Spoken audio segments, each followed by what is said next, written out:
पास पहाड़ी इलाके में एक छोटी सी बस्ती थी जहाँ बच्चे खेल कूद में खुश रहते थे। लेकिन उन्हें हमेशा एक बात की कमी महसूस होती। चाकलेट।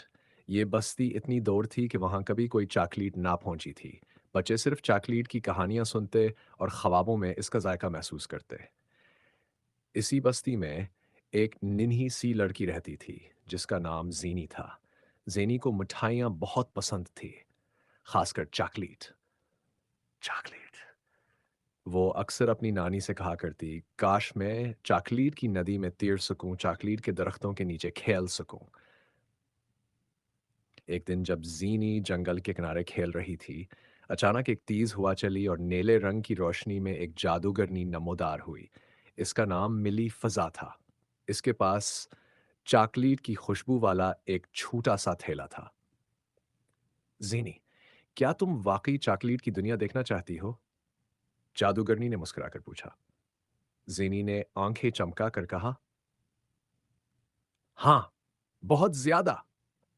जादूगरनी ने अपने छड़ी घमाई, एक मंत्र पढ़ा और पलक झपकते ही ज़ेनी खुद को एक हैरत अंगेज दुनिया में पाई।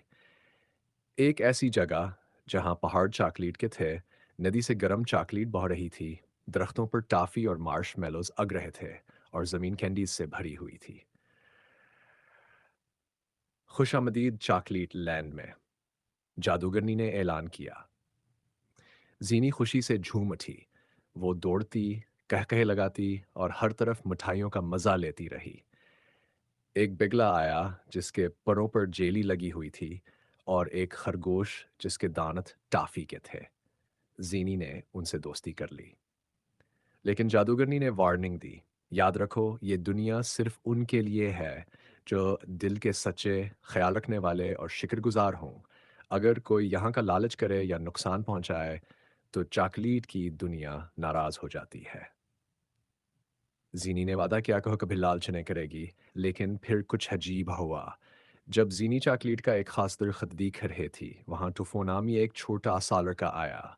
वह भी जादूगरनी की दावत पर यहाँ आया था, लेकिन टोफू लालची था। इसने चॉकलेट अंधी को रोककर अपना तालब बना लिया, दरख्त के टाफी तोड़कर अपने जीबों में भरने लगा। चॉकलेट दुनिया नाराज हो गई। आसमान का रंग बदल गया, चॉकलेट अंधेर गई और दरख्तों के पत्ते झड़ने लगे। जादूगर फिजा में अड़ी और बोली, किसी ने कानून तोड़ा है, अब सजा मिलेगी।